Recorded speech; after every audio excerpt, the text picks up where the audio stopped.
acclamer Jésus ce soir. Oh, acclame l'Éternel, le roi des rois. Alléluia, ne te fatigue pas, acclame Jésus. Oh, le ressuscité du troisième jour. Nous t'acclamons, nous poussons des cris de joie à ton honneur, Seigneur. Alléluia. Pendant que tu l'acclames, est-ce que tu peux lever son nom ce soir? Alléluia, alléluia. Alléluia.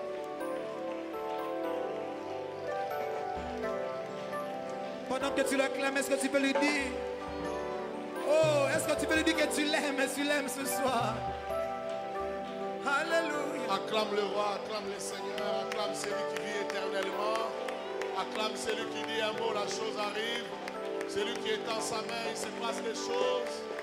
Nous les célébrons avec nos acclamations. Merci Jésus. Merci Jésus. Le diable ne t'a jamais aimé. Il n'est pas ton frère, il n'est pas ton ami, il n'est pas de ta famille, il ne t'a jamais aimé. Il ne voudra jamais que tu aies un mariage stable. Oh, je n'ai pas entendu ton amen. J'ai dit, il ne voudra jamais que tu aies un mariage stable. Que tu sois marié ou pas encore, le diable ne veut pas d'un mariage stable dans ta vie. Un mariage où vous vous entendez bien, où vous vous aimez, où vous êtes prospère, où vous allez de l'avant. Le diable n'en veut pas. Est-ce que tu peux renverser les projets du diable contre ta vie?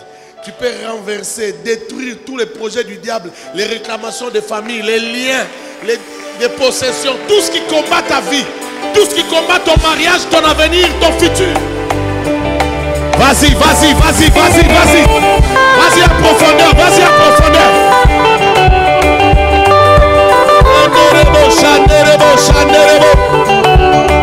Libérez, libérez, libérez, libérez, libérez, libérez. Libérez, libérez, libérez. Je libère le feu, je libère le feu. Je libère le feu, je libère le feu. Je libère le feu, je libère le feu. Je détruis les œuvres du diable. Je détruis les œuvres du diable contre ma vie, contre ma famille, contre mon mariage. Oh, je détruis les œuvres du diable contre les mariages des enfants de Dieu, contre les mariages des enfants de Dieu. Oh, je détruis les œuvres du diable. Je détruis les projets du diable. Que les projets du diable soient anéantis. Que les projets du diable soient anéantis. Contre les fils de Dieu et les filles de Dieu. Que les projets du diable soient anéantis. Les projets qui combattent un mariage béni, un mariage de grâce, un mariage de faveur, un mariage de stabilité. Oh, je détruis tous les projets du diable. Je détruis tous les projets du diable. Les réclamations, les liens, les familles, les limitations dans les mariages. Je détruis cela. Souvent, je détruis cela. Je détruis cela. Je détruis cela. J'allume le feu. J'allume le feu. Shekerebo senderebo. Shekerebo senderebo. Yenderebo shekerebo. J'allume le feu. J'allume le feu. Shekerebo set. J'allume le feu. J'allume le feu. J'allume le feu. Que le feu s'allume. Que le feu s'allume. Je libère le feu. Orobo shek. Orobo shek. Orobo shek. Orobo shek. Je libère le feu. Je libère le feu. Merci Jésus. Bien-aimé, je ne te sens pas encore. Je ne te sens pas encore. Je demande à toutes les personnes qui sont connectées au Wi-Fi de l'église de se déconnecter.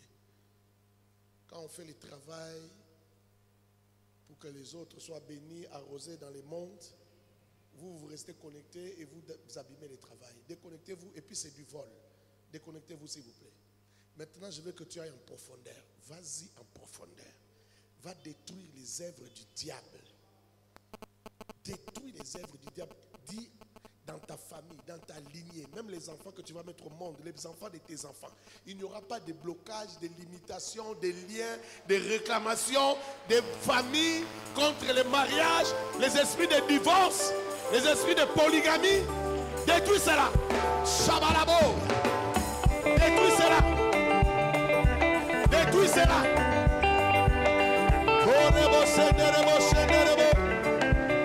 Dans le nom de Jésus.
Que le feu s'allume.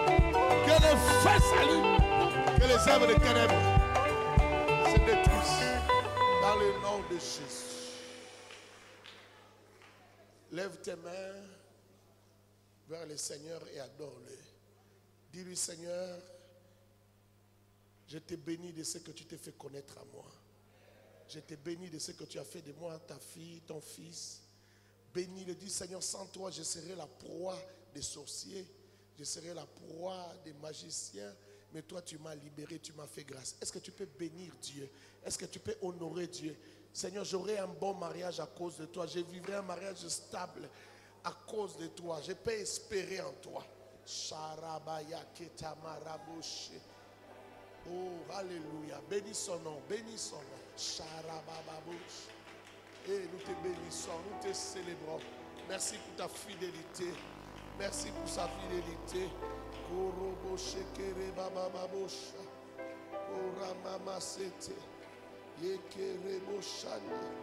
Les dieux des miracles, les dieux des miracles, les dieux des miracles.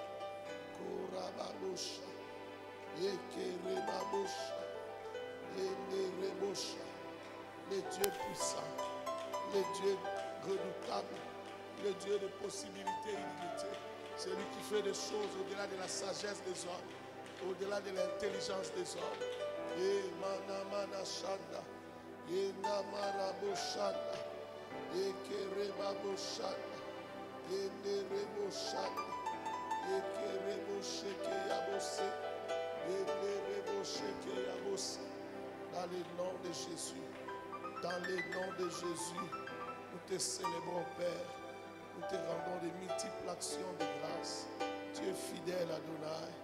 Tu es fidèle, Elohim. Tu es fidèle, le Dieu de mon cœur. Tu es fidèle, le Dieu puissant. Tu es fidèle, le secours véritable. Reçois la gloire, reçois l'honneur. Oh, la reconnaissance de nos cœurs qui te bénissent, nos cœurs qui te célèbrent. Yahweh, Pambolama, Pambolama.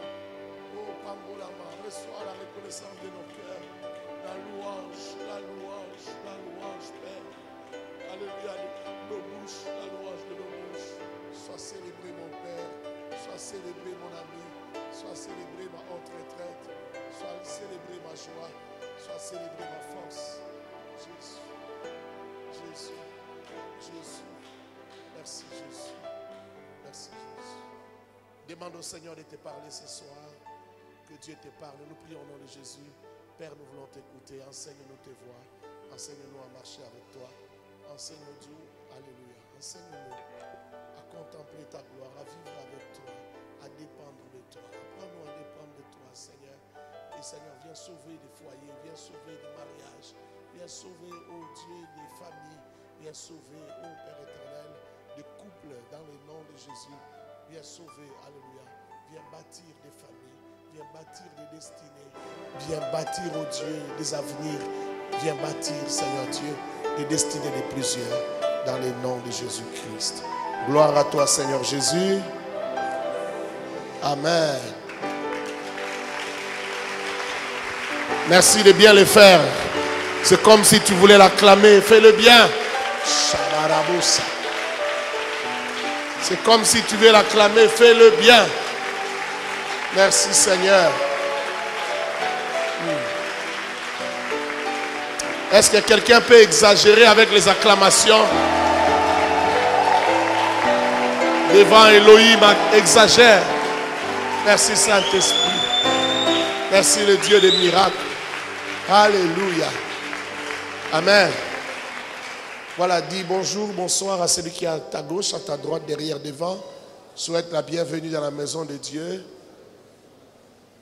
Que Dieu vous bénisse abondamment. Nous pouvons nous asseoir. Merci Seigneur.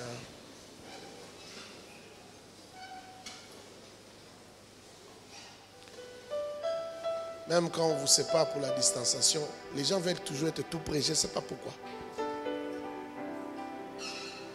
Pourquoi on met les gens toujours tout près? Je ne sais pas. Surtout ici. Je ne sais pas. Le vendredi passé, Mother était en train de parler de... Qui peut se rappeler? On parlait de quoi? Quelqu'un se rappelle de quoi on parlait? Tu peux lever ta main? Ouh là là. Mais pourquoi tu prends note? Apparemment, tu prends note pour rien. Tu ne vas même pas réviser ce que tu prends. On parlait de quoi la fois passée? Après avoir regardé, oui, l'orgueil dans les couples, l'orgueil dans les foyers, l'orgueil dans les mariages. Que Dieu te bénisse abondamment. Nous allons donc continuer là où nous sommes arrêtés avec Mother. On avait dit que l'orgueil, c'est une opinion très avantageuse qu'une personne a de sa propre valeur, au-delà de la considération due à autrui. Une opinion avantageuse qu'on a de sa propre valeur. C'est-à-dire quand toi tu te regardes, tu te vois tellement important, tellement importante. Tu as une opinion très élevée, très avantageuse sur ta propre valeur. Et tu vois les autres comme rien. Tu vois les autres comme petits. Toi-même, tu te donnes plus de valeur que les autres. C'est ça, la définition de l'orgueil. Parce que pour que tu comprennes bien l'orgueil dans les couples, il faut d'abord que tu comprennes c'est quoi l'orgueil. Il y a des mots que nous employons abusivement, il y a des adjectifs et des noms que nous employons sans vraiment comprendre la substance de ces mots-là. Donc je disais une opinion très avantageuse qu'une personne a de sa propre valeur au-delà de la considération due à autrui. Ça c'est le dictionnaire qui le dit. Tu peux aussi retenir que l'orgueil c'est une estime exagérée de soi. Une estime très exagérée de sa propre personne. C'est une très haute opinion de soi. Tu te donnes trop d'importance et trop de valeur. Tu penses que tu es le centre du monde. On a toujours dit à l'AENA que le mariage est une affaire d'adultes. Ce n'est pas pour les enfants. Quand on dit adulte, on ne regarde pas à l'âge physique. Tu peux être adulte par rapport à l'âge physique, mais être un gamin. Je pensais que tu allais être d'accord avec moi. J'ai dit tu peux être adulte par rapport à l'âge physique, mais être un gamin. Et on sait le voir dans ta manière de gérer ton foyer, dans ta manière de vivre avec ton conjoint ou ta conjointe. On peut voir que tu vis comme une gamine ou comme un gamin. Donc ça demande vraiment de la maturité. Il n'y a pas que cette relation-là que vous avez à gérer. Vous avez aussi à gérer l'éducation des enfants. Ce que vous faites de ces enfants. De ces cadeaux du ciel que Dieu vous a donnés. Tout ce que vous faites, les enfants regardent. Les enfants font la lecture de tout ce que vous dites et de tout ce que vous faites. Et par ce qu'ils voient, par ce qu'ils entendent, par ce qu'ils comprennent, ils se forgent une façon de voir le monde. Ils se forgent un mode de pensée, un système de pensée. Vos enfants seront à l'image de ce qu'ils vous ont entendu dire, à l'image de ce qu'ils vous ont vu faire. Et beaucoup de parents, par exemple, enseignent aux enfants les mensonges simplement en disant à l'enfant, si tel vient me chercher, mon créancier vient me chercher, dit que je ne suis pas là. Tu as déjà appris à l'enfant les mensonges et ces mensonges-là vont détruire sa vie. Mais tu lui as appris pendant quelques secondes seulement. C'est les genres d'enseignements qui sont très bien assimilés, plus que les enseignements qu'on apprend à l'école. Quelqu'un m'a-t-il compris? Une très haute opinion de soi. Quand quelqu'un a une très haute opinion de lui-même, il est encore gamin pour le mariage. Parce que le mariage va te chicoter. Le mariage va te faire souffrir. Tu vas blesser l'autre dans le mariage. Et toi aussi tu seras blessé. Quelqu'un a dit qu'une femme, elle multiplie tout ce qu'on lui donne. tout ce que tu vas lui donner, elle va multiplier cela. Si tu lui donnes ton orgueil, elle va multiplier ça et elle va te rendre ce qu'elle va te rendre là. Tu ne sauras pas le supporter. N'est-ce pas vrai? La femme, tu lui donnes une semence, elle te donne un bébé. Tu lui donnes une semence, elle te donne parfois même 3 bébés. Elle transforme tout ce que tu lui donnes. Alors si tu veux, c'est de l'orgueil que tu veux lui donner comme semence, alors attends-toi à des choses extraordinaires qui vont vous détruire tous. Il y a des gens qui n'ont pas eu des graves problèmes, des grands problèmes dans la vie.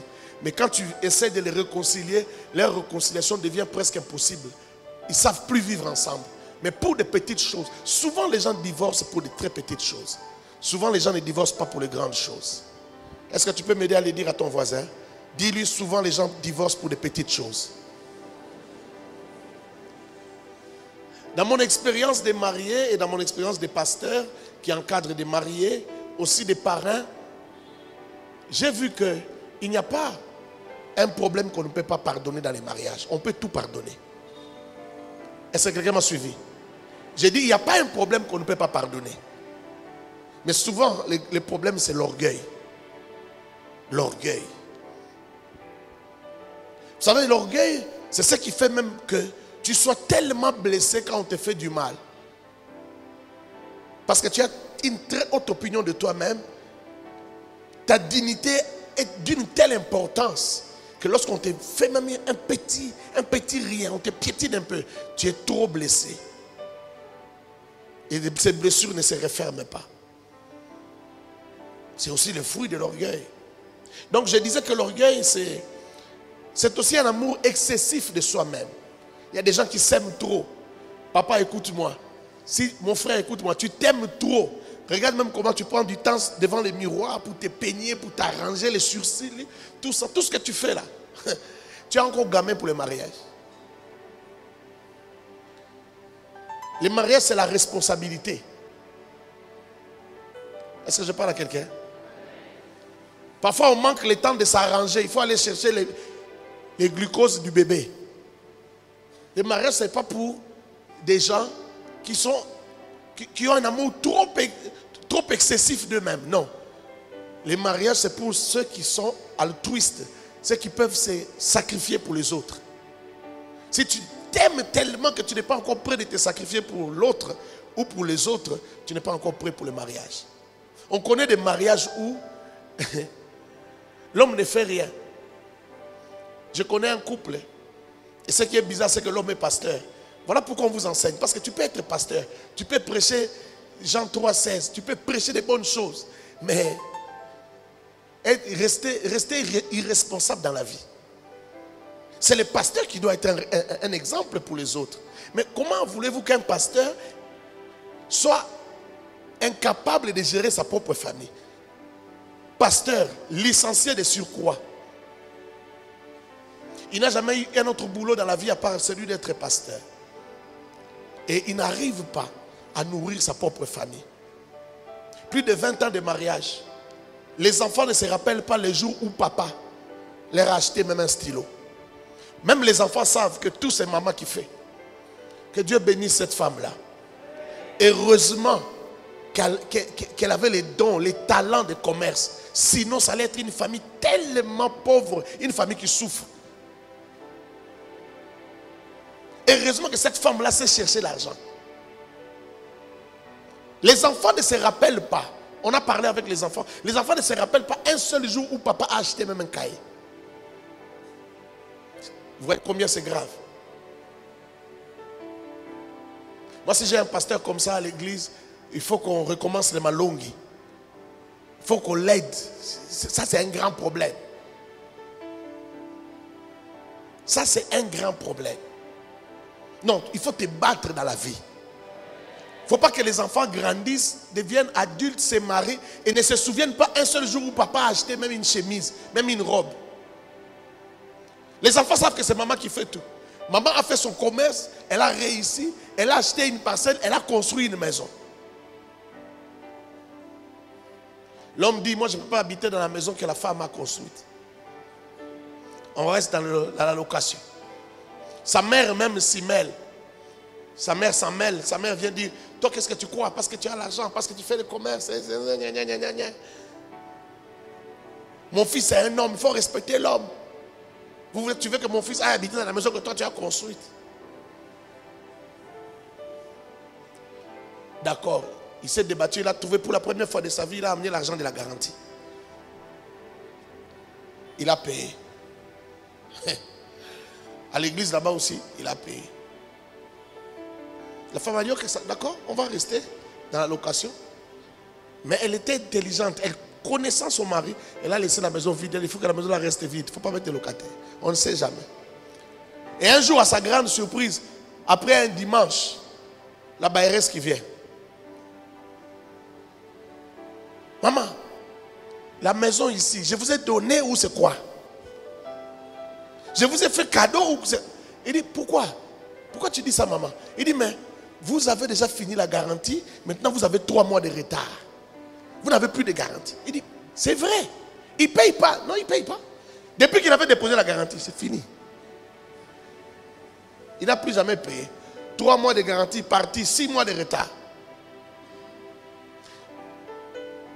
Quelques heures passent, les gens de l'église aussi appellent, la bailleresse de l'église aussi appelle. Là-bas aussi la même chose. On veut les sortir et à l'église et à la maison. Elle dit, maman, calme-toi. C'est combien? On fait les calculs. Elle paye tout. Elle va aussi à l'église là-bas, elle paye. Quand son mari revient, elle lui dit, donc toi, tu voulais juste faire l'homme. Au lieu d'économiser cet argent, tu pouvais même faire autre chose avec. On a une maison qui chôme. Pourquoi on est ici? Regarde, tu arrives, ça fait 6 mois que tu n'as, ça fait 9 mois que tu n'as pas payé ni ici ni à l'église. Il dit, arrêtez-moi ça, arrêtez-moi ça.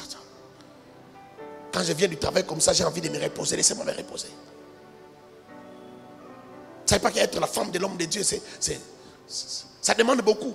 Tu dois comprendre les choses spirituelles, tu ne comprends rien.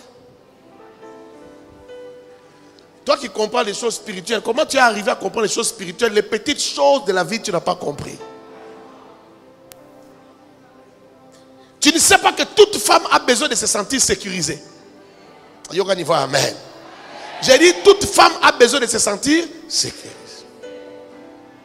La femme, même quand elle travaille, elle veut manger l'argent de l'homme. Ça la sécurise.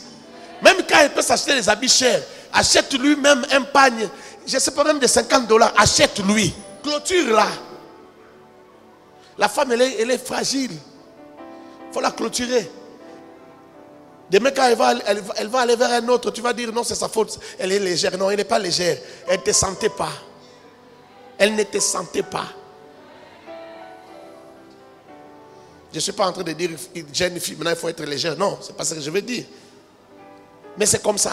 Il faut faire attention. Même si elle ne va pas ailleurs, elle va commencer à envier les mariages des autres. Elle va commencer à envier les mariages des autres, les hommes d'autrui. Elle va commencer à les envier. C'est là que vous entendez des femmes mariées qui disent, qui complimentent les autres en disant, ah, si mon mari était comme les tiens. Philippiens chapitre 2, verset 3. Ne faites rien par esprit de parti ou par vaine gloire, mais que l'humilité vous fasse regarder les autres comme étant au-dessus de vous-même. Ça, c'est la parole de Dieu. Ce n'est pas seulement pour les mariés, ce n'est pas seulement pour le couple, c'est pour tout chrétien. Parce qu'avant d'être marié, tu es d'abord chrétien. Tu es chrétienne, tu es enfant de Dieu. L'avantage avec le mariage des enfants de Dieu, c'est que Christ est au centre, vous vous retrouvez au centre.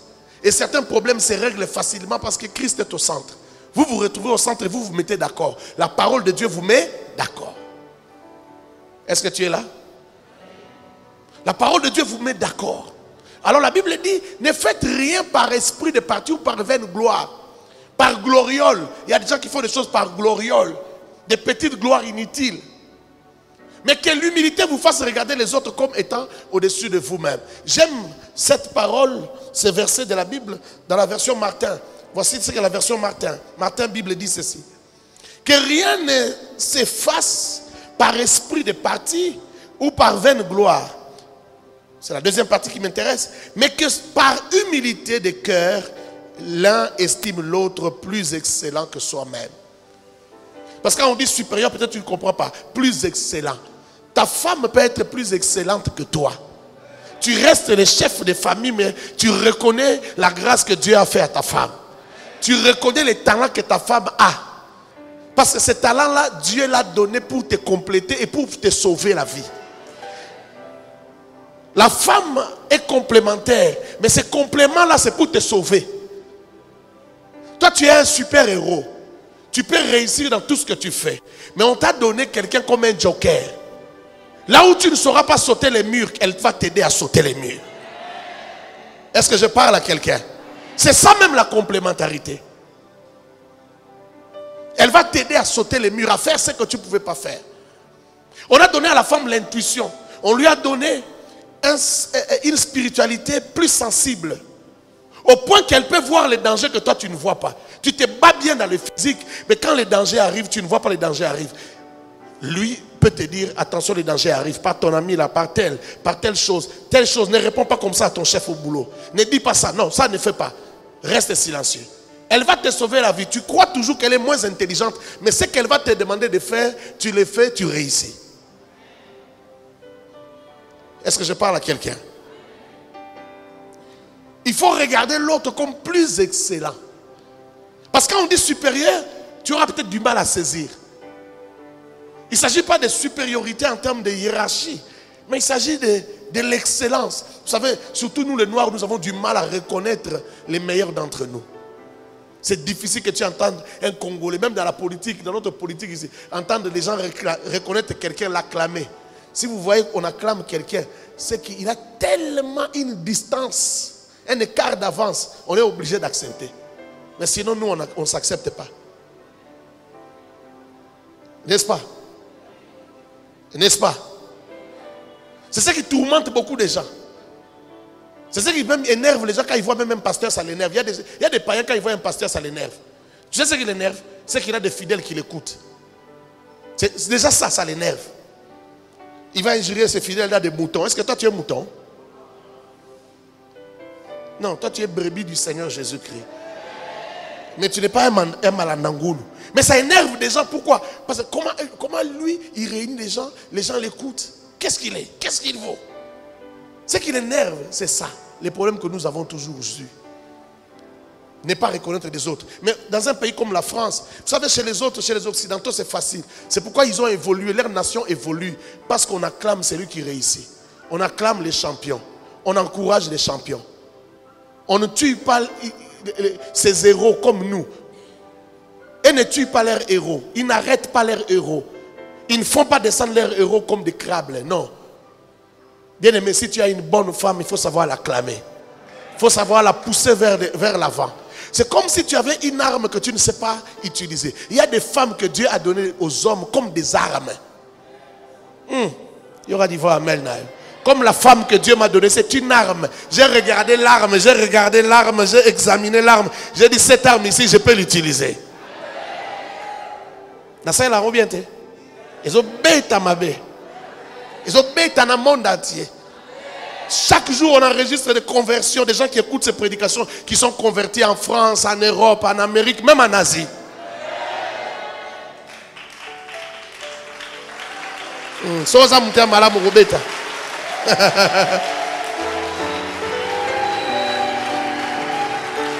Mais écoute, il y a des hommes aussi qui ont des femmes comme ça, mais des armes qu'ils ont ignorées. Vous savez, un appareil, on peut te donner un appareil. Si tu ne sais pas utiliser l'appareil, tu vas rester avec l'appareil va chômer. Toi aussi, tu vas souffrir, tu vas manquer la gaieté et la distraction parce que tu ne sais pas utiliser l'appareil. La radio là pouvait jouer et une bonne musique qui pouvait t'égayer, te faire du bien. Mais tu ne sais pas l'utiliser. Tu te réfugies derrière des versets que la femme ne prêche pas, que la femme ne prêche pas. C'est Dieu qui t'a dit ça. Je n'ai jamais entendu quelqu'un dire Dieu m'a dit ça et qu'on certifie que c'est Dieu qui a dit ça. Tu penses que Dieu est un enfant. Parfois les gens descendent de Dieu trop bas. Ils pensent Dieu, ils voient Dieu dans des petits détails inutiles. Tu ne sais pas que le corps là ce n'est qu'une carapace. La femme est un esprit comme toi. Job a répondu à ces problèmes. Il a dit en réalité dans l'homme c'est l'esprit. La femme est esprit comme toi. Quand nous allons revêtir l'incorruptible, il n'y aura pas de femme ni d'homme. On sera tous pareils. Il y aura un niveau amen. Écoute-moi, frère. Il faut savoir utiliser les armes que Dieu te donne. Il faut savoir t'en servir. Quand parfois je vois des témoignages, une musulmane au Mali qui s'est convertie, qui donne sa vie à Christ. Actuellement, peut-être qu'elle va me suivre là. Elle est en train de se battre pour que sa famille se convertisse. C'est incroyable. Convertie juste avec les prédications par YouTube. C'est extraordinaire. Et l'autre fois, elle a envoyé une offrande que rarement les gens ont donnée ici. Elle a envoyé $1000 comme offrande. Et puis elle supplie, dit, maman, accepte, s'il te plaît, ne dis rien. Accepte, c'est juste ma contribution pour le travail que tu fais. Je sais que la parole, on ne la vend pas. Nous t'avons supplié pour payer cette offrande. Yo, vous avez un niveau où vous avez escroqué. Alléluia. Oh, alléluia. Et beaucoup d'autres choses que je n'aurai pas le temps de dire ici. Je ne suis pas venu parler de ma femme. Mais tu dois apprendre à apprécier ce que Dieu t'a donné. Non, ton amen est faible. Toi qui te marieras dans l'avenir, tu dois aussi apprendre à apprécier. Tu dois apprendre à apprécier. Je sais que ce que les Congolais, les Africains disent. Ah, oh, PC Moutoumakass. Une fois, j'ai entendu une servante de Dieu dire, aller raconter dans une famille où les enfants venaient prier avec nous, que Timothée pas exagéré. Alors tout ce que toi tu as vu, c'est seulement des Moutoumakass. C'est tout ce que toi tu as vu. Toutes les bonnes choses là, toi tu ne vois pas. Tout le travail que j'ai fait là, toi tu n'as pas vu. Toi tu crois que le succès c'est facile à supporter. Mais quand tu vois une femme comme ça, elle reste soumise à son mari. Toi, tu ne vois pas ça. Toi, tu vois seulement des Moutoumakass. Tu as vu ça où d'abord? Tu es son mari.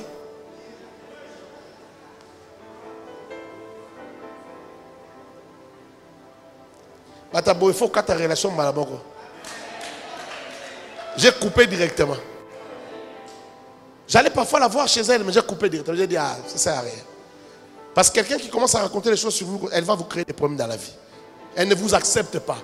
Elle veut expliquer votre succès autrement. Elle veut trouver des justifications pour votre succès. En fait, elle n'accepte pas que vous avez réussi plus qu'elle. C'est ça le problème des Noirs africains. Hey! Que Dieu te délivre.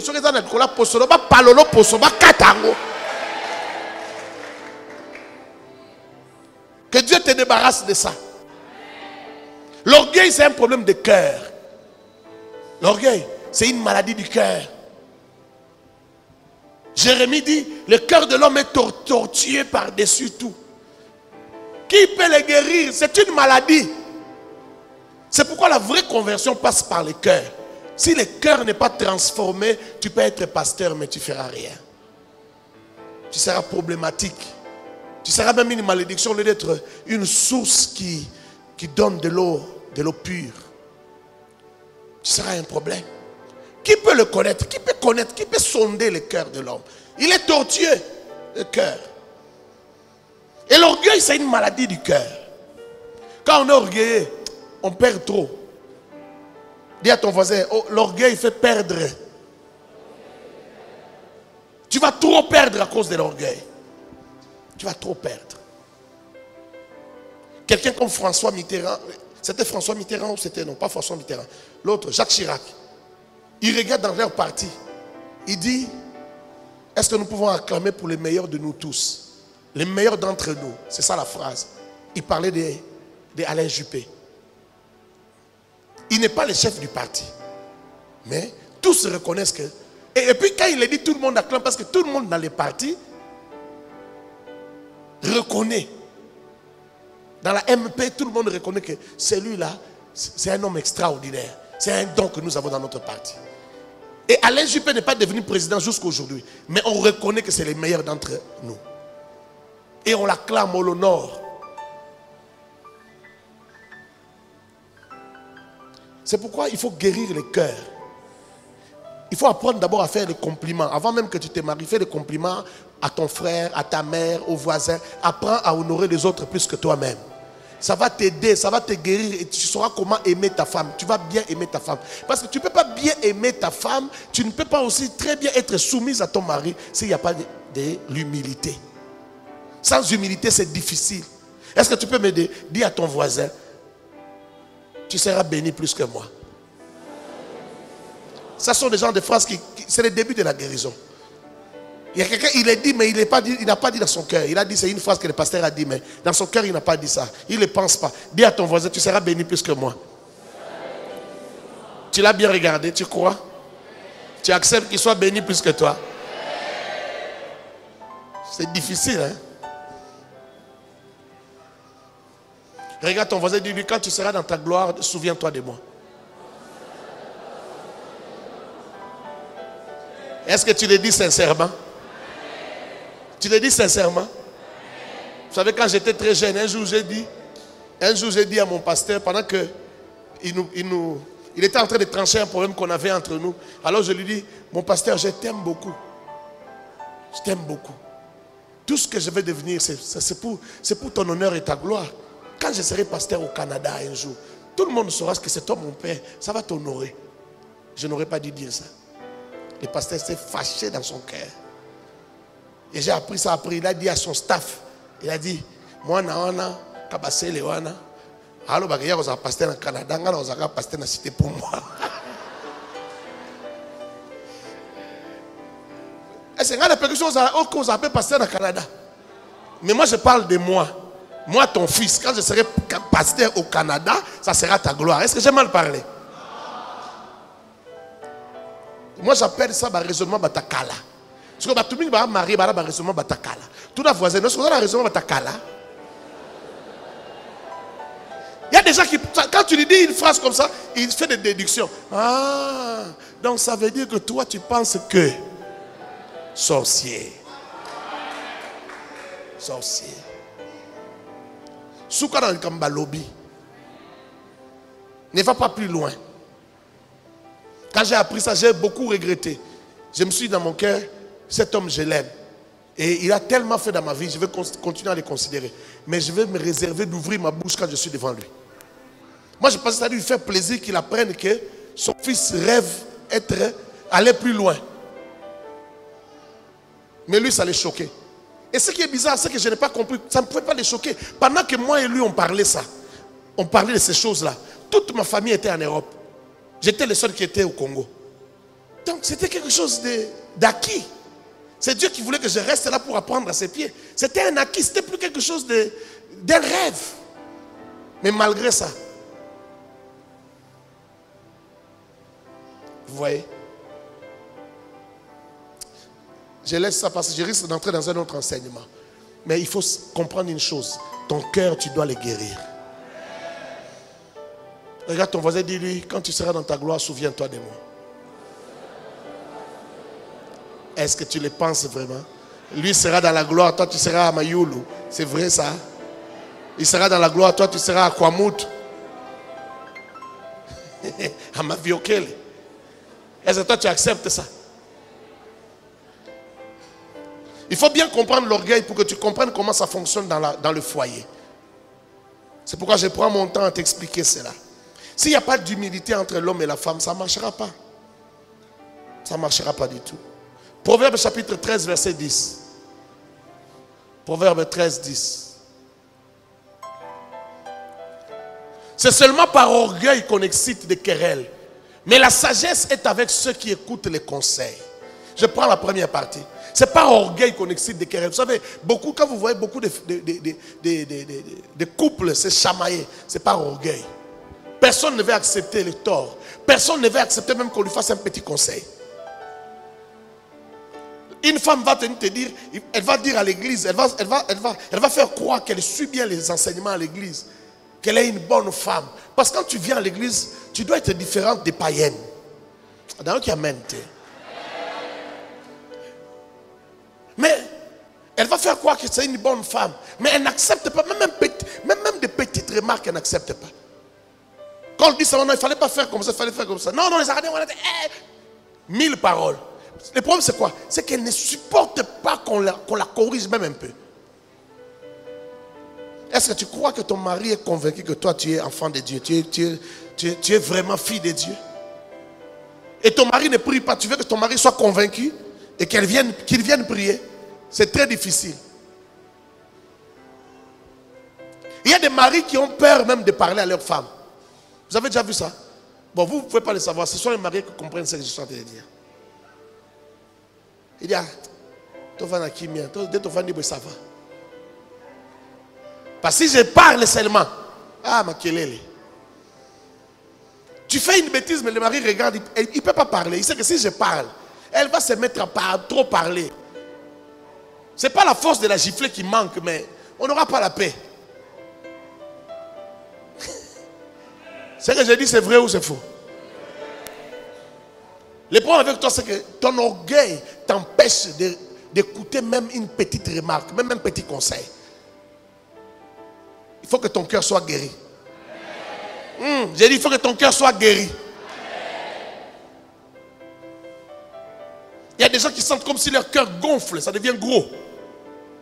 Il dit, pasteur, je ne peux pas me taire, il faut que je dise quelque chose, il faut que ça sorte. Il y en a qui sentent comme s'il y a une boule ici, dans la gorge. Quand son mari parle, il sent comme une boule là. Il faut que ça sorte. C'est l'humilité qui te manque. L'humilité va beaucoup t'aider. L'humilité, c'est l'opposé de l'orgueil. Quand quelqu'un est humble, il n'y aura pas d'orgueil en lui. Je n'ai pas entendu ton amen.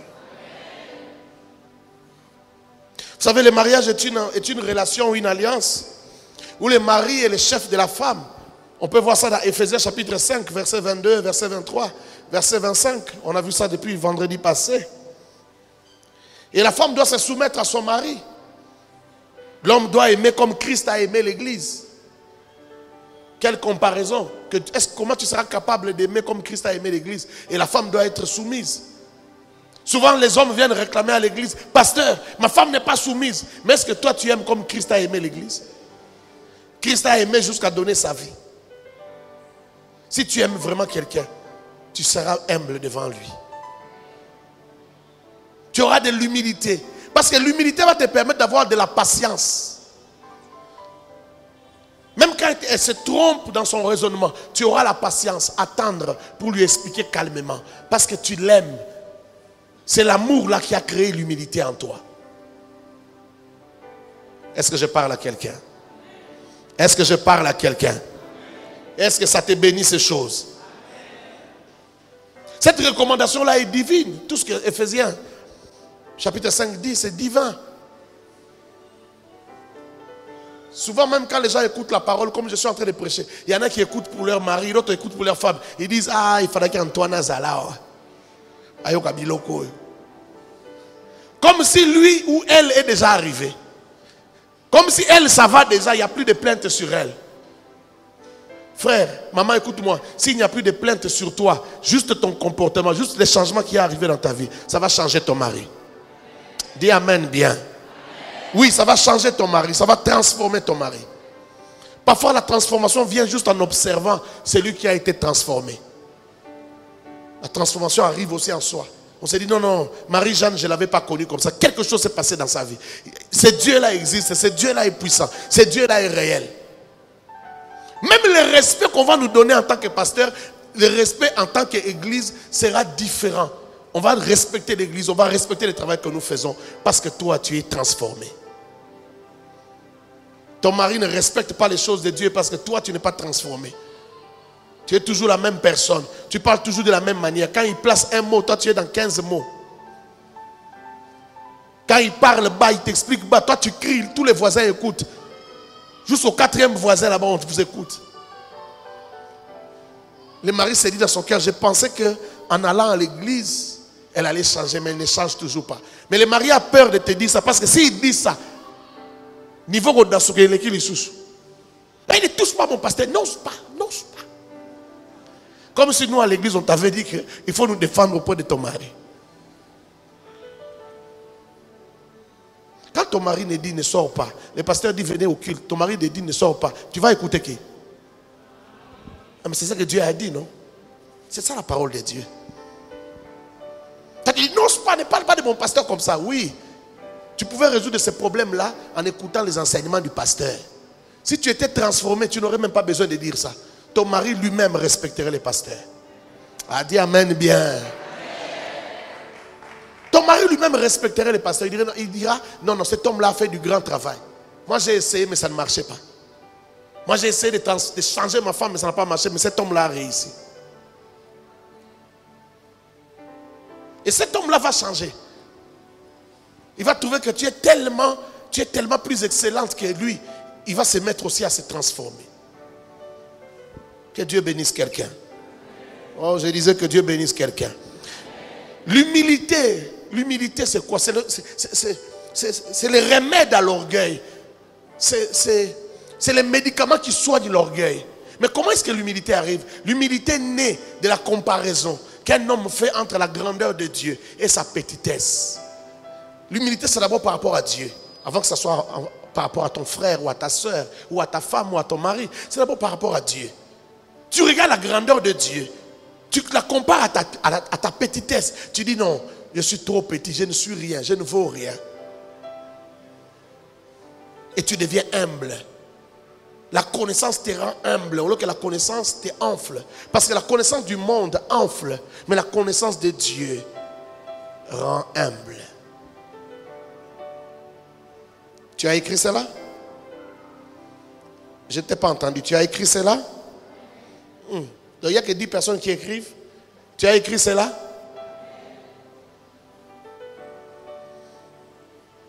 Elle naît donc de cette comparaison-là. Ça, c'est le premier degré de l'humilité, d'abord par rapport à Dieu. Tu reconnais au moins que Dieu est tellement grand. Même ces anges sont tellement puissants, je ne suis rien, je ne représente rien. Je suis comme une fourmi. C'est le début de l'humilité, reconnaître Dieu et reconnaître la distance qu'il y a entre la grandeur de Dieu et ta petitesse.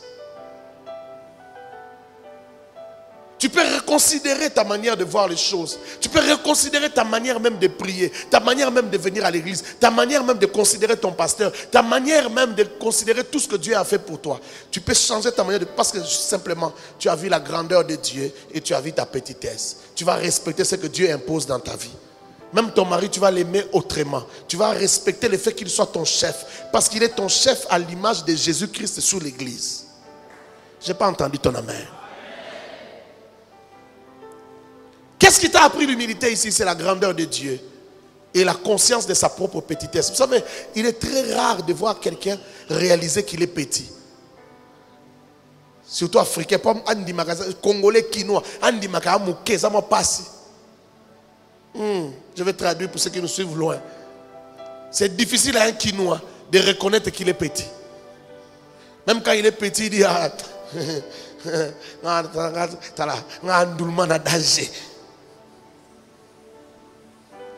quand vous suivez les émissions de dimanche, ne voyez-vous pas des gens qui arrivent? Il arrive à la télévision. L'émission a commencé depuis peut-être 40 minutes. Quand lui passe, il prend sa guitare. Il dit, hey, monsieur combien lengi? Et monsieur Bandi. Donc pour lui, tous ceux qui ont chanté avant, même les clips qu'on a fait passer, tout ça, ils sont rien. Vrai ou faux? C'est dans notre mentalité. C'est notre façon d'appréhender la vie. Mais cette façon d'appréhender la vie est très nocive. Ça détruit ton mariage. Il y a des femmes qui se plaignent de leur mari, mais elles-mêmes, elles sont un grand problème dans ces mariages-là. Et vos pasteurs vous croient. Et quand vous apportez des problèmes, vous dites, mon mari a fait ça, mon mari a dit ça. Les pasteurs croient. Mais parfois, les pasteurs ne se rendent pas compte que les plus grands problèmes dans ces mariages, c'est toi.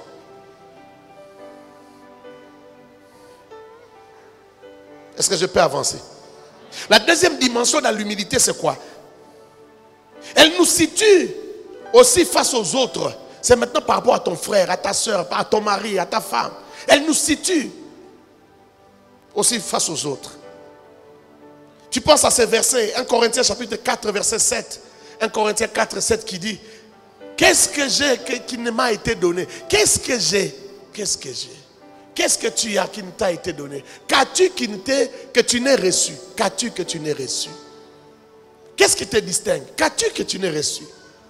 Et si tu l'as reçu, pourquoi te glorifies-tu comme si tu ne l'avais pas reçu?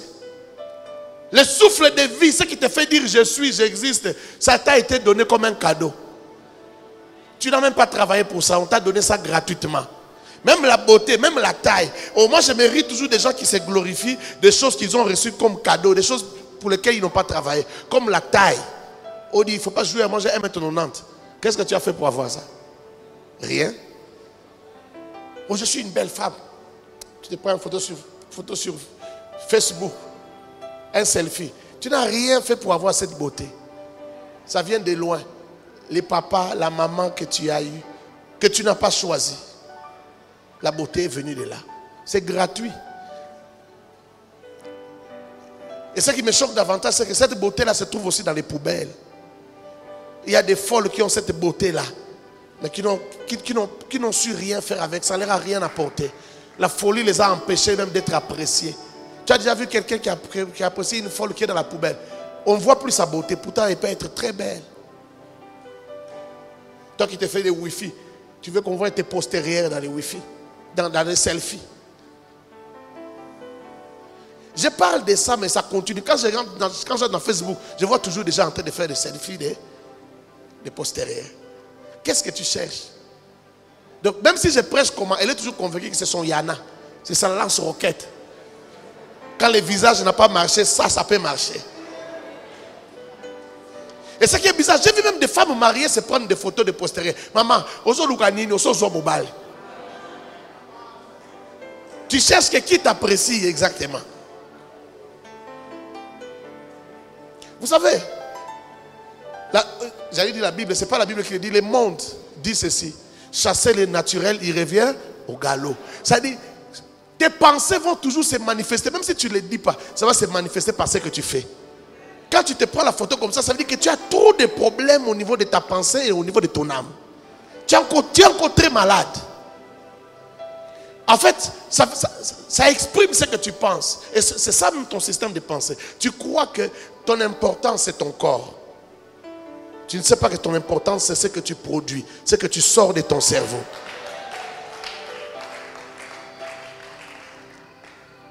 Les corps là, les sorciers ont ça, les sorcières ont ça. Les corps là, les homosexuels ont ça.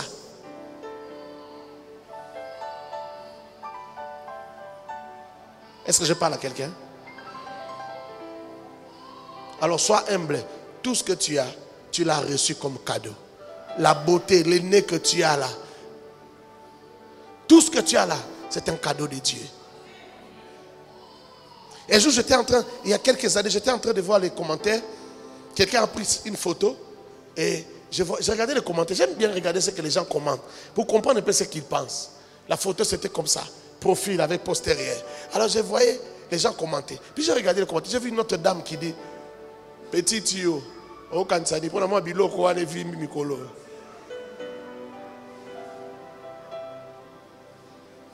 Il y a un problème ici. Je peux comprendre aussi son système de pensée. Donc cette fille là. Et puis je suis dans son compte pour voir aussi comment elle est. Elle est la grande sœur. Et elle dit ça. En fait, elle est en train de dire que toi, tu n'es qu'une petite sœur. Mais le développement physique que tu as maintenant te rend toi-même consciente que tu as une arme. Parce que c'est sans importance. Si pour elle c'est sans importance, elle ne doit même pas en parler. Mais même dans son système de pensée, c'est important. Elle aurait voulu aussi en avoir, mais malheureusement, elle n'en a pas. Triste. Que vont dire ceux qui n'ont pas, ceux qui n'en ont pas? Ou celles qui n'en ont pas? Non, c'est un cadeau de Dieu. C'est un cadeau de Dieu. Ailleurs même on coupe ça. Vous savez, il y a des choses, ici on veut, ailleurs on coupe. On va faire la chirurgie esthétique, on coupe.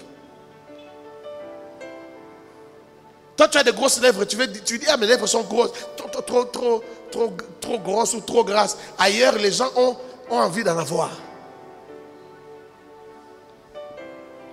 L'humilité, c'est quand tu te mets en face des autres, tu réalises que tu ne le dépasses pas. Ce que toi, tu as de plus, c'est un cadeau de Dieu. Même l'intelligence, c'était un cadeau de Dieu. Tu as pu devenir licencié parce que toi, tu avais des gens pour te payer les études. C'était un cadeau de Dieu. C'était un cadeau du ciel. En fait, tu ne les dépasses pas. Tu ne les as jamais dépassés. En ce moment-là, tu apprends à respecter les autres. Tu apprends à tenir compte aussi des conseils quand on te les fait. Quelqu'un a dit Amen? Quelqu'un a dit Amen très bien? L'humilité. L'humilité, c'est le médicament qui va te guérir. Ça va guérir ton cœur. Ça va guérir ton cœur. Tu en as besoin. Malgré que tu sois le chef, tu vas respecter ta femme. Parce que l'humilité est là. Tu vas honorer ta femme. Elle se soumet, mais tu l'honores. Elle se soumet, tu l'honores, tu l'acclames. Tu lui donnes une bonne raison de se soumettre encore. Elle se sent bien, elle se sent aimée.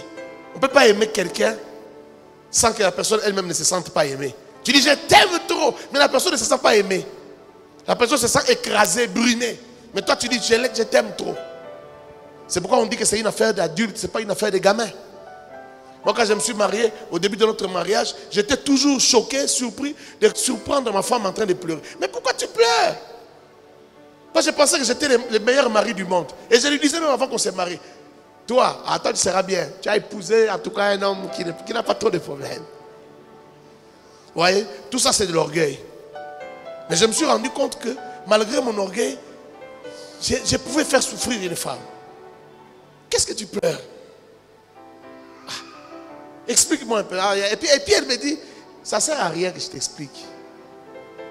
Parce que ça ne va rien changer. Donc je ne suis pas capable de te faire rire. Donc je ne suis pas capable d'ôter ta tristesse.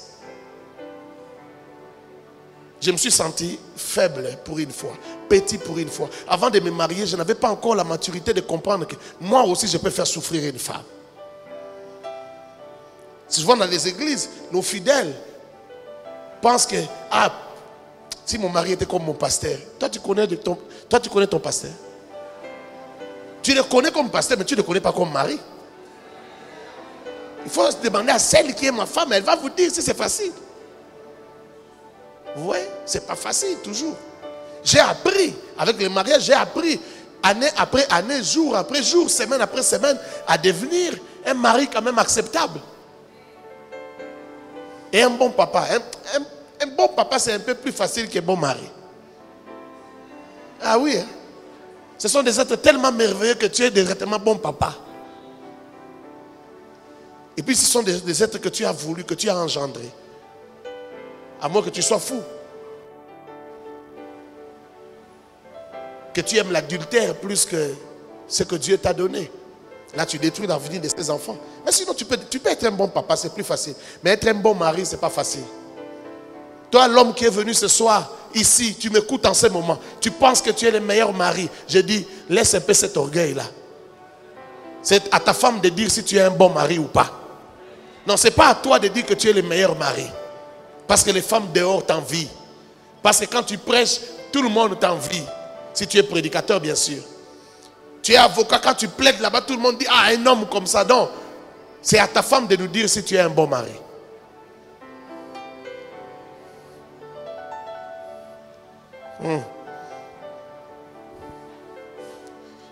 Vous saurez apprécier votre femme, pas seulement quand elle prépare. Oh non, ma femme prépare très bien. Pas seulement au lit. Elle est bonne au lit. Non, vous n'allez pas apprécier seulement des choses comme ça. Hein, son physique, ce qu'elle te donne au lit, la nourriture qu'elle fait. Mais tu vas apprécier aussi l'intelligence que Dieu lui a donnée. Vous savez, l'intelligence, ce n'est pas une affaire d'études. Quelqu'un peut ne pas avoir de diplôme, mais avoir une intelligence naturelle que Dieu lui a donnée. Souvent, les hommes, quand ils sont peu intelligents, ils pensent toujours que leurs femmes sont très... Non, ils disent même pas moins intelligents, ils disent zoba. C'est zoba, c'est mouké. Mais au monde, surtout en Afrique, presque mon bal, ça finit c'est zoba. Non, la femme a été créée autrement. Elle ne réfléchit pas seulement avec sa tête. Parfois, elle prend des positions avec son cœur. C'est pourquoi tu l'appelles Zoba, parce qu'il n'y a pas un cheminement logique dans son raisonnement. Elle sent quelque chose lui dire que c'est comme ça. Sans cheminement logique. Mais elle peut avoir raison. Ce qu'elle dit là, c'est ce qui va arriver. Il te dit, attention, tu vois cette personne-là, tu es jalouse. Toi, tu dis, non, arrête-moi ça. Regarde, il a fait ça pour moi, il a fait ça pour moi, il a fait... Ta femme peut te dire oui, mais tout ça c'est des semblants. Cet homme-là va te faire du mal. Et un jour ça arrive. Ton raisonnement logique là, ton intelligence et tous tes diplômes là, ça n'a pas vu qu'on voulait te faire du mal. Ça ne t'a pas permis de voir. Donc elle n'est pas bête. Si tu es assis à côté de ta femme, dis à ta femme, maman chérie, tu n'es pas bête. Oh, combien de gens sont assis à côté de leur femme? Tu as dit? Dis papa, tu lui as dit? Maman, tu as dit quoi? Tu as dit merci. Hein? Qui encore est assis à côté de sa femme? Tu lui as dit? Elle n'est pas bête. Qui encore? Ah, tu lui as dit? Hein? Qui te répète? Papa, répète. T'as la dernière répète, t'as gagné dans moutou. Voilà le symbole d'autorité. Quand tu gagnes dans moutou, répétez caca.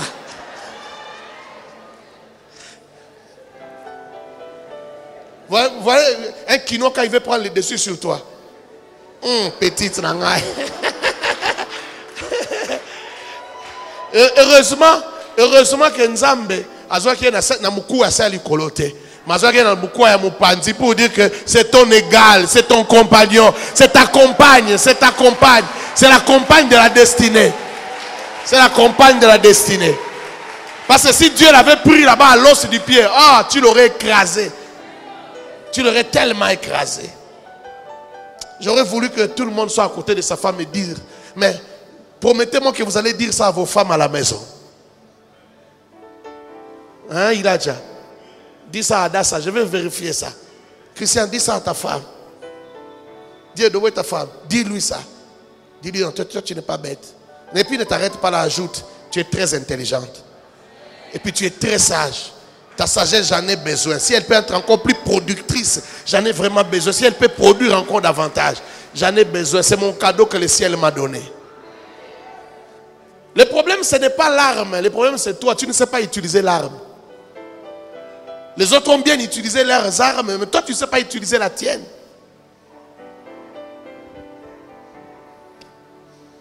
Toi, tu réduis l'utilisation de l'arme à ce que toi, tu as appris.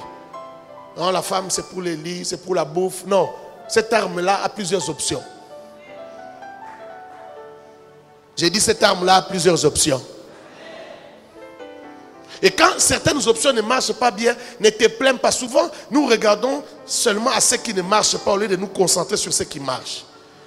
Si tu te concentres sur ce qui marche, tu auras plus de bonheur. Mais toi, tu te concentres plus à ce qui ne marche pas. Ça peut être 4 options qui ne marchent pas très bien. Tu laisses les 10 options qui marchent bien. Tu te plains toute la vie. Tu vas mourir de gastrite pour rien. Vous savez, dans les mariages, et l'homme et la femme, il y a des choses qui ne changeront pas. Vous allez vous corriger, vous allez vous faire des remarques jusqu'à la fin de la vie. Il y a des choses qui ne marcheront pas. Il y a des choses qui ne changeront pas. C'est comme ça. Moi, il y a des choses que ma femme m'a interdit depuis longtemps. Jusqu'à aujourd'hui, ça n'a pas changé. 17 ans de mariage, ça ne change pas. J'enlève toujours les chaussures. Dès que je m'assois, j'enlève les chaussures. Je mets ça à côté. Les chaussures, on les met dans la chambre. Maintenant, comme mes enfants, j'ai des enfants, ils ont grandi tous. Même les cadets peuvent prendre les chaussures. Je dis, petit, amène les chaussures là-bas. Mais moi, je mets des choses toujours là où je suis là. Si je trouve le repas, je mets des choses, je lave les mains, je commence à manger.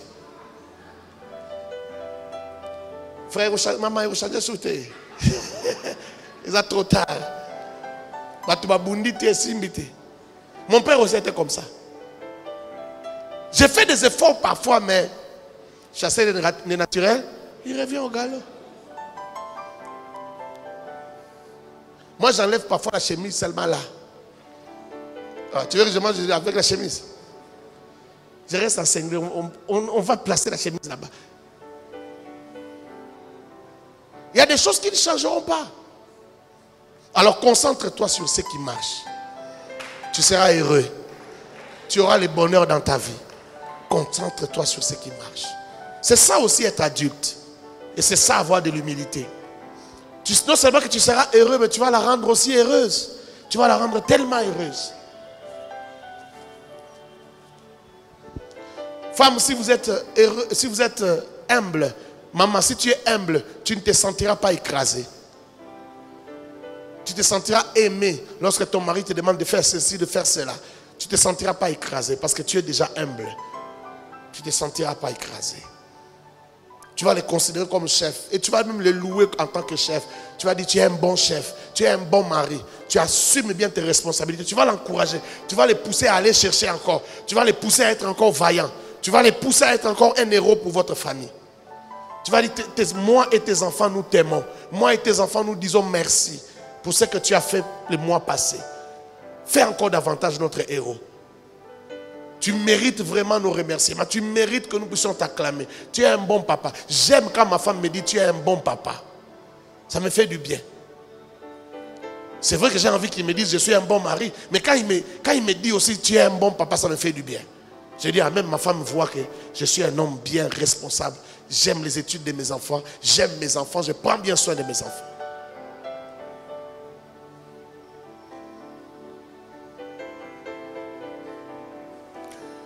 Sans humilité, donc, avec beaucoup d'orgueil ou avec de l'orgueil, dans les mariages, on se combat mutuellement, on se chamaille tout le temps. Et on se chamaille même bêtement. On se chamaille même pour des choses qui ne sont pas importantes. Oh non, la souris est passée comme ça. Non, il était rentré comme ça. Non, la souris est passée comme ça. Non, il est rentré comme ça. C'est l'orgueil qui vous fait chamailler là. Tu veux avoir raison même dans des choses inutiles. Tu peux seulement fermer ta bouche. Elle a dit que la souris est passée. Toi, tu avais vu la souris passer dans l'autre sens. Si tu te tais, ça fait quoi? Mais vous allez vous chamailler parce que tu vas dire tu n'es pas intelligente. Et ça va quitter là, vous allez même toucher les parents. Tu es comme ta maman. Et vous allez vous injurier, vous allez aller à un niveau. Ah non, s'il s'agit de mes parents, moi je ne peux pas supporter. Ça devient un grand... Moi j'avais déjà vu des gens divorcer juste pour des petites choses comme ça. Une petite dispute. La femme dit je ne veux plus revenir, je pars. Et elle sort pieds nus. Ses parents habitent en province, elle dit qu'elle va chez elle. Et puis à 21h, elle est en train de partir. Elle va, comment tu vas arriver chez toi?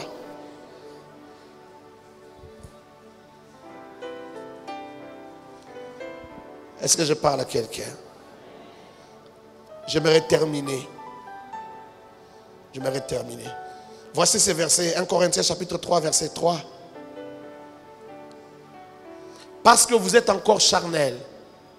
Alors dans cette version on dit, en effet, puisqu'il y a encore parmi vous de la jalousie et des disputes, n'êtes-vous pas charnel et ne marchez-vous pas selon l'homme, c'est-à-dire selon l'homme naturel, selon la chair.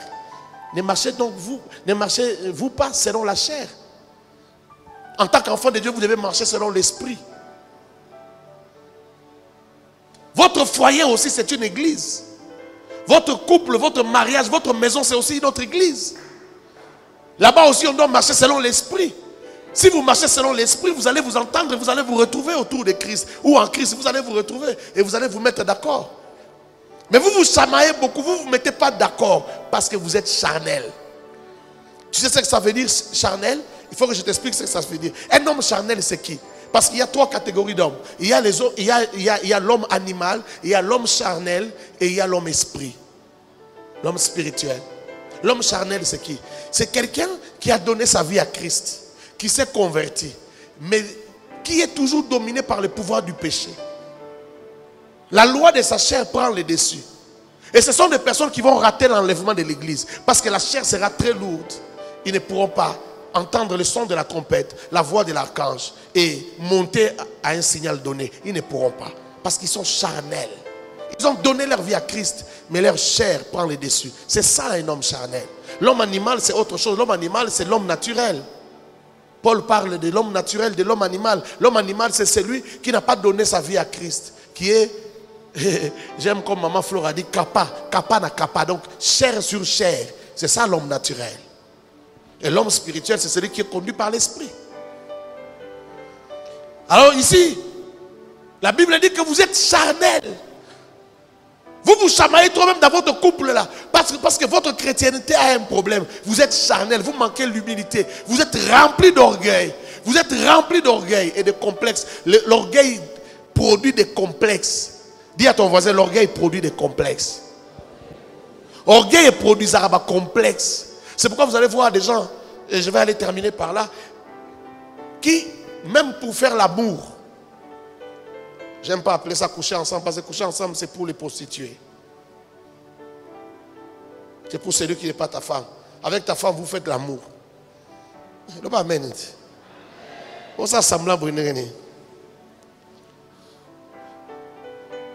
Mais vous voyez, même lorsque vous faites, il y a des gens, quand ils veulent faire l'amour, ils éteignent toutes les lumières. Vous savez pourquoi ils éteignent les lumières? Peut-être que toi aussi tu es là, vous aussi vous faites ça. C'est pourquoi tu ne veux pas me regarder. Regarde-moi. Vous éteignez la lumière. Parce que l'homme ne veut pas qu'on le voie comme il est. La femme aussi ne veut pas qu'on la voie. Tout le monde veut se cacher. Vous savez pourquoi vous vous cachez? C'est l'orgueil.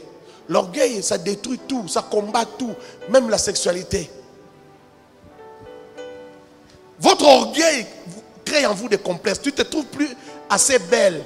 Comme tu as fait 3 enfants, tu as fait 4 enfants, ton ventre a grossi, tu as un ventre un peu gros, tu ne veux pas que ton mari te voie. Avant de te déshabiller, tu dis, chérie, éteins un peu la lumière. Non, c'est ton chéri. Même quand tu te laves, il peut venir là.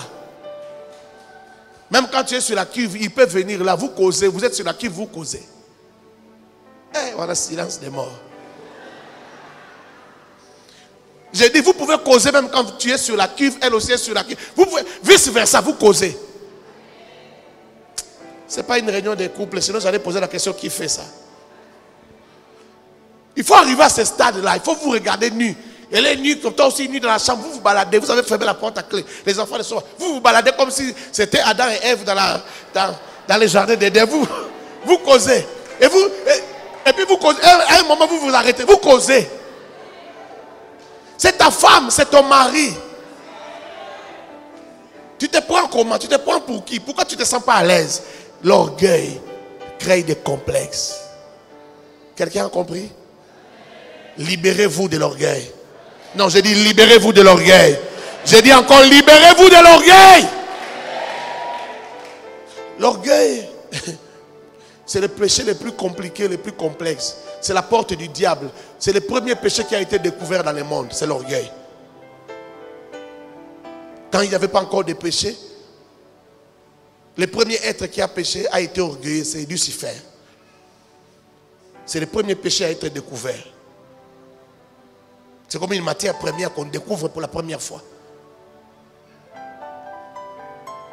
Et c'est le plateau, c'est la matrice de tous les autres péchés. Parce que tous les autres péchés ont commencé par là. Le père du mensonge a d'abord manifesté l'orgueil. D'abord manifesté l'orgueil. Bannis l'orgueil dans ta vie. Tu vivras un mariage heureux. Tu vivras un mariage béni. Que l'Éternel te bénisse abondamment. Que l'Éternel bénisse ta vie. Que l'Éternel bénisse ton histoire. Que l'Éternel bénisse ta destinée. Que ta destinée soit une destinée de gloire. C'est comme si tu voulais acclamer, mais tu sais, écoute-moi. Tu sais, si tu n'as pas un mariage heureux, tout sera déséquilibré dans ta vie. C'est pourquoi on dit derrière un grand homme, il y a une grande dame, une grande femme. Amen. Parce que pour être un grand, c'est-à-dire avoir tous les moteurs, mettre tous les moteurs en marche et arriver à la grandeur, il faut que le mariage aussi marche. Il faut avoir une bonne femme. La femme, la même chose. Tu ne pourras pas réussir si tu n'as pas un mari qui t'encourage, qui te pousse. Il est important que tu réussisses ton mariage. Il est important que tu aies un mariage heureux. Est-ce que tu peux acclamer pour le Seigneur?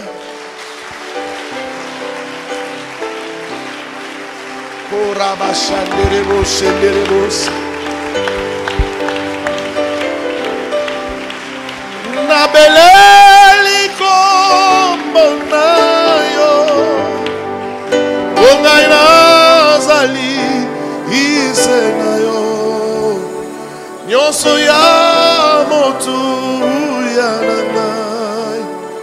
Oh Yesu.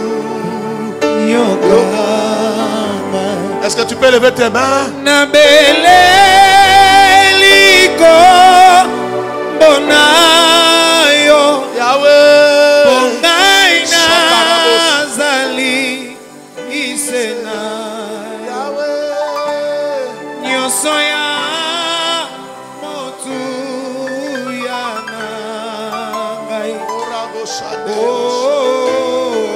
avec l'église. Oh, Atapasi.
Est-ce qu'on peut les chanter ensemble avec l'église?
Est-ce qu'on peut lever nos mains chanter?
soki tobeleli yo te tobelelana nakoma lelo Yesu soki tobeleli yo te tobelelana papa na ngai soki tobeleli yo te tobelelana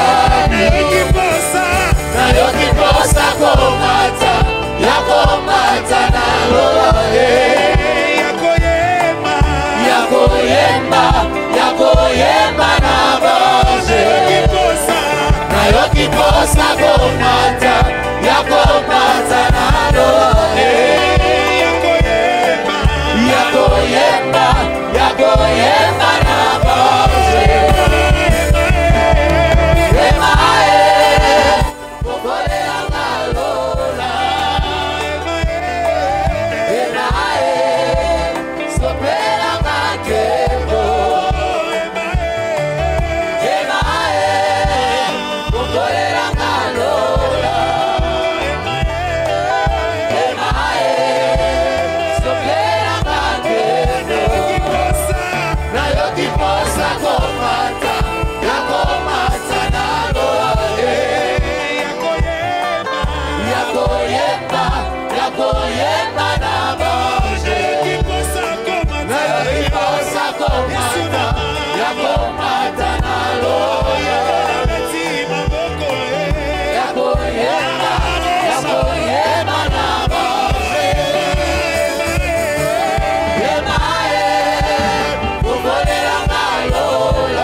maboko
Acclame fort le Seigneur.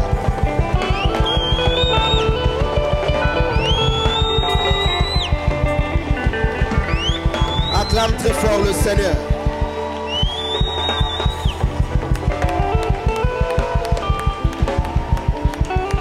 Je croyais que je te demandais d'acclamer plus que ton voisin. Est-ce que ton voisin peut être jaloux des acclamations que tu fais monter devant le trône de la grâce de Dieu? Wow. Vous savez, pendant que nous étions en train de chanter, un moment je me suis vu emporter et j'ai vu une nuée qui était en train de remplir ces lieux. Et l'Éternel était en train de me faire comprendre une chose, que nous n'avions pas seulement été enseignés, mais plusieurs parmi nous, l'Éternel est en train de leur faire entrer dans une nouvelle saison de leur vie. Je suis en train de chercher quelqu'un parce que pendant que j'étais en train de louer le Seigneur, j'étais en train de voir une personne. L'Éternel ne m'a pas donné son nom, mais j'ai vu cette personne pendant que nous étions en train de chanter. Elle ne s'est pas rendue compte, c'est une femme. Mais j'étais en train de voir des chaînes de malédiction de sa famille tomber.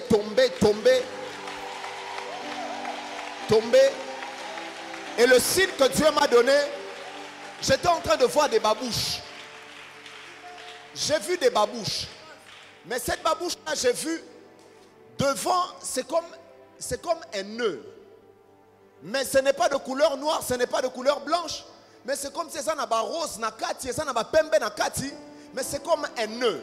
S'il y a quelqu'un qui a une telle babouche, rapidement tu montres tes babouches parce que le Dieu des esprits des prophètes est présent. J'ai vu cette babouche. J'ai vu une babouche, je le dis bien. Il y a comme un nœud. Et ça ne dit pas belé. Mais dans mon couleur à rose, il y a comme encore du blanc, mais c'est comme un nœud devant. Si c'est toi, lève ta main rapidement. Bon, si ko yo tomi tala na makolo, yo so ki sone sali yo.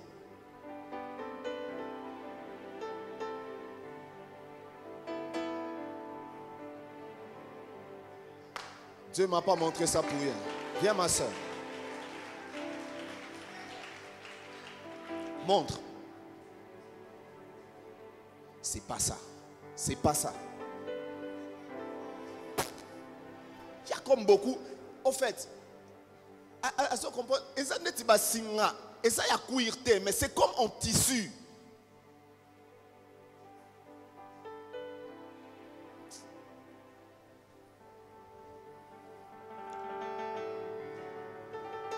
Je ne quitte pas d'ici sans voir cette personne. J'ai vu cette personne dans mon esprit. Bon, mon it, ma papa, ils ont des côtés, mais il y a comme 2-3 couleurs. C'est vous, ma soeur?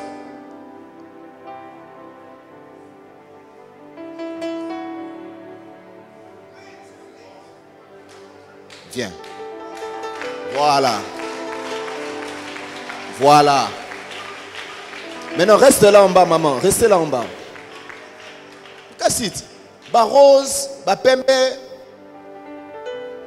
Wow. Acclame d'abord bien le Seigneur.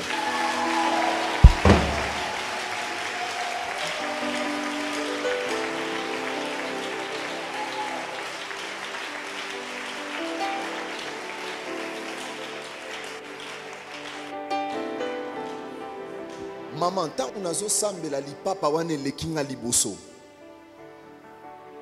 Penzambe azoye bisanga qu'il y a eu comme des malédictions dans votre famille qui a bloqué votre vie pendant longtemps. C'est pourquoi vous allez vous rendre compte que le domaine sentimental dans votre vie a très souvent été perturbé. Si vous me confirmez ça, je continue. J'ai vu un domaine sentimental, donc quand on balobi wana orgueil na mariage, j'ai vu comme le diable vous a beaucoup oppressé dans ce domaine-là. Et vous n'êtes pas la seule à vivre ça dans la famille. Il y a plusieurs personnes qui sont en train de vivre ça. C'est pourquoi vous allez voir dans votre famille, il y a beaucoup de filles mères. Des filles qui ne sont pas mariées, mais qui ont des enfants. Et l'Éternel est en train de me dire, pendant qu'on était seulement en train de célébrer le Seigneur, j'ai vu ces chaînes en train de tomber dans votre vie.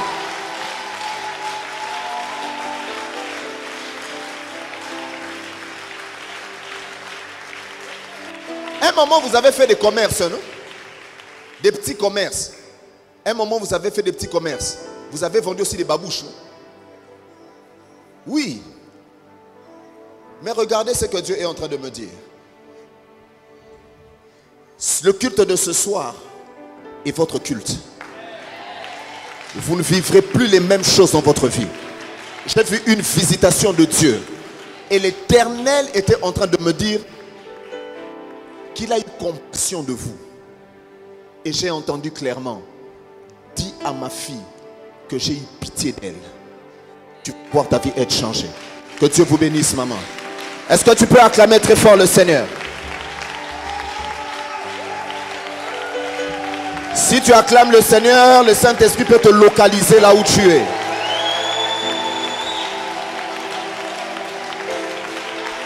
Nous allons prier le Seigneur. Toi qui es en train de sauter, la semaine passée tu étais à la montagne. Hein? Toi qui es devant moi ici. Oui. Tu étais à la montagne. Tu as prié. C'était un week-end. Et pendant que tu étais en train de prier, tu t'es mis à genoux, tu as dit à Dieu. Et tu as tellement demandé à Dieu l'onction et le prophétique. Tu as tellement... Nzambe.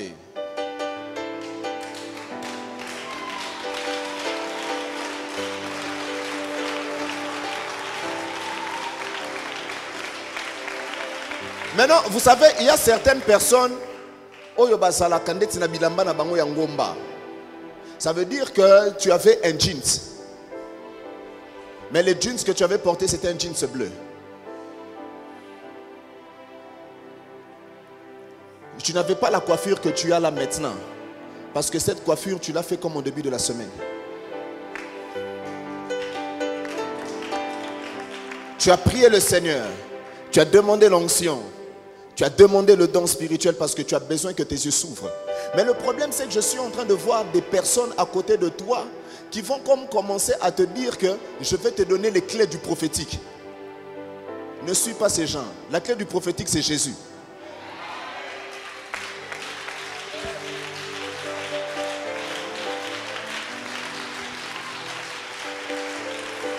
Et Dieu est en train de me dire pour toi, sois juste patient. Sois juste patient.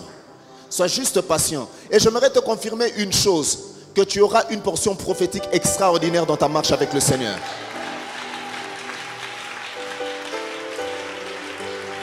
Mais Dieu m'a dit, reste au pied. Reste au pied.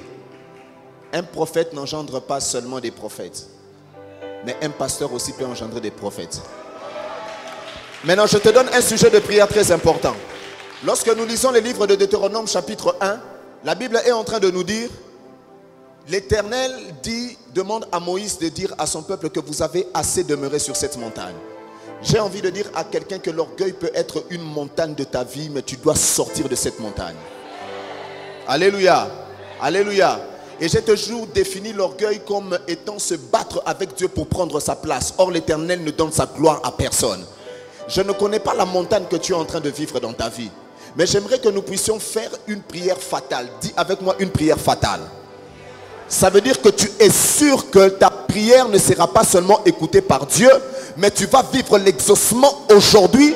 Et toi-même, tu vas déjà sentir dans ton esprit que l'Éternel t'a enlevé et t'a emmené vers un autre lieu. Je croyais que j'étais en train déjà de prophétiser sur quelqu'un pour te dire qu'après cette prière, tu vas vivre un changement de lieu. Alléluia. Maintenant, j'aimerais que tu pries. Je ne connais pas si c'est quoi ta montagne. Tu as longtemps demeuré sur cette montagne.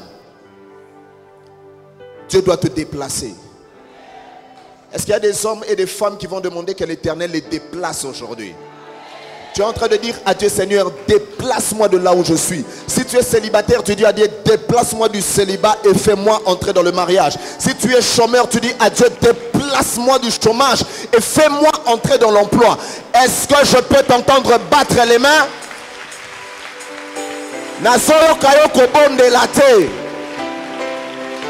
Nasoyo kayoko bonde la te. Est-ce qu'il y a quelqu'un qui peut dire à Dieu, je veux changer de dimension, je veux changer de niveau, j'ai assez demeuré dans cette dimension, j'ai assez demeuré dans cette dimension. Seigneur, viens me bouger, Seigneur vient me déplacer. Est-ce qu'on a coquille koyo kayo? Est-ce qu'on a coquille koyo kayo? Tu as 60 secondes.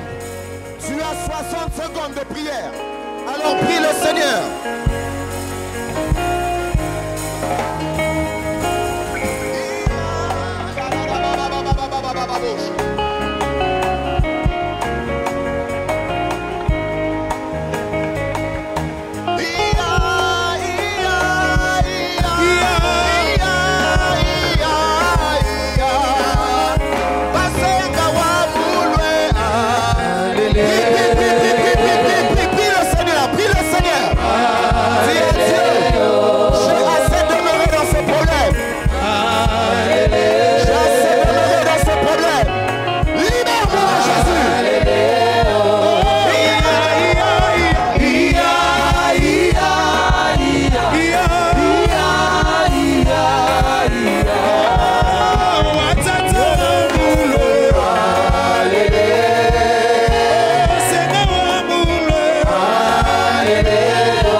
Est-ce que tu peux lever ta main droite et faire cette prière après moi?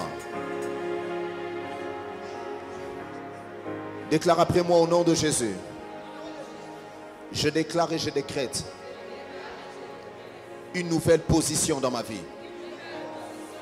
Je croyais que tu allais le faire avec beaucoup de force. Je déclare et je décrète qu'à partir de maintenant, je vivrai une nouvelle position dans ma vie. Au nom puissant de Jésus, que tout ce qui me retenait dans ces problèmes, que tout ce qui me retenait dans cette situation, me libère ce soir au nom de Jésus. Me libère ce soir au nom de Jésus. Je déclare sur ma vie, je déclare sur ma famille, je déclare sur ma femme, je déclare sur mon mari, je déclare sur mes enfants, une nouvelle saison s'annonce. Elle ne s'annonce seulement pas, mais je veux la vivre. Je vais témoigner les bontés de l'Éternel. Au nom de... Acclame très fort le Seigneur.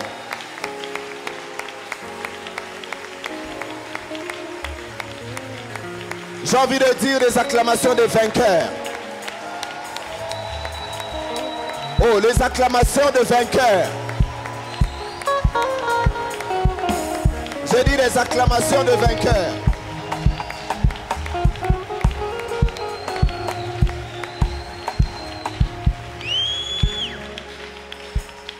Que Dieu nous bénisse.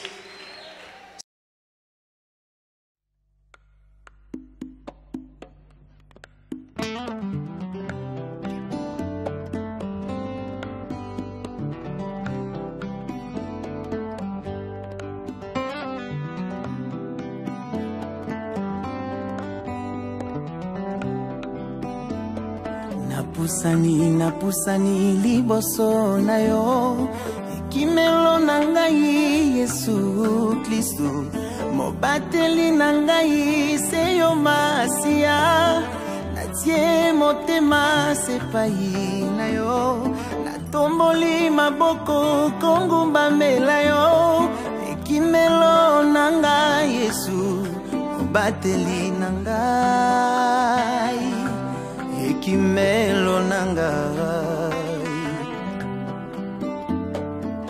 kolotala banguna nangai bazali nyango kolimwisa ngai batie mitambu na bazela nyonso balobi ete nga na kolimwa babosani oyo akobatelaka ngai babosani oyo akobombaka ngai Yesu Kristu mobateli na ngai ekimelo nanga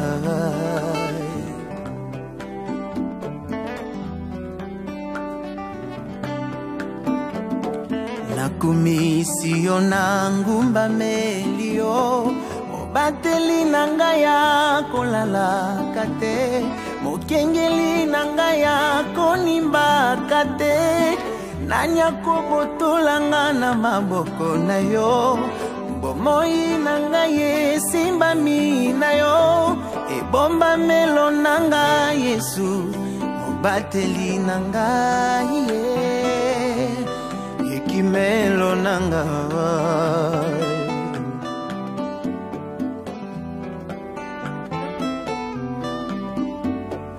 nakumisio nangumba melio mobateli nanga ya kolala kate mokengeli nanga ya kolinga kate nanya kobotolanga na maboko na yo bomoi nanga ye simbami na yo ebomba melo nanga Yesu ekimelo nanga ye mobateli nanga ye ekimelo nanga ye mobateli nanga molobeli nanga molongisi nanga yonde papa nanga nazana papa mosusu te Yesu nangai yonde papa nanga ekimelo nanga Yesu natalelise yo ya nanga ye papa ya bana bitike Yesu nangai atabache mitambo na nzela Yesu ozobatela banzela nangai ozokengela venir nangai Yesu nangai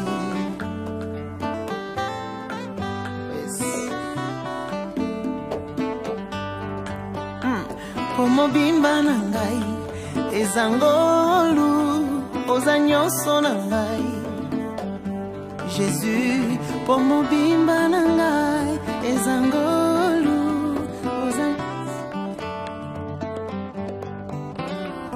po mobimba nangai ezangolu ozanyoso nangai Yesu po mobimba nangai ezangolu ozanyoso nanga papa nangai bomobimba nanga ngezangulu ozanyoso nangai mobimba nanga ezangulu na Jésus si je viens encore sur cette terre eza pour la grâce et faveur dans la vie nanga je suis reconnaissant Seigneur merci pour ta grâce